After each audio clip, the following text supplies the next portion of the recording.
ఆ, అకస్మాత్తుగా సాక్షి వాళ్ళకు ఒక న్యూస్ అయింది. Front page banner బాలయ్యదైంది.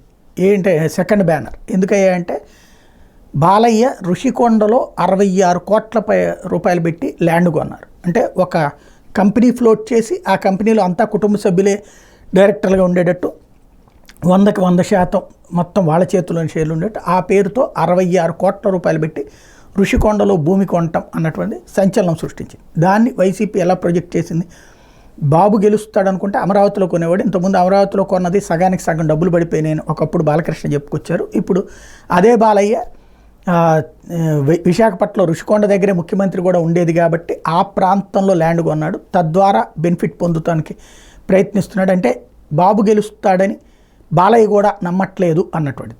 బాలయ్యది బాబు ఓడిపోతాడని నమ్మకంతో కొనుండకపోవచ్చు, కానీ ఆ రూటు ఎదుగుతుంది. ఇప్పుడు ఋషికొండ రేపు పొద్దున్న జగన్ వచ్చినా రాకపోయినా ఒకసారి ప్రచారంలోకి భారీగా వచ్చేసింది. రెండోది ఇక ఇండస్ట్రియల్ మూవ్మెంట్ అటుపక్కకు పెట్టుకోవాల్సింది. ఎందుకంటే భోగాపురం ఎయిర్పోర్ట్ కడుతున్నప్పుడు ఇంకా రూటు అటు తప్పించి ఇంకెక్కడుంది, ఆ దృష్టిలో చూసుకుంటే పర్ఫెక్ట్గానే కనబడుతుంది. ఆ ఉద్దేశంతో మూవ్ అయినట్టు కనబడుతుంది.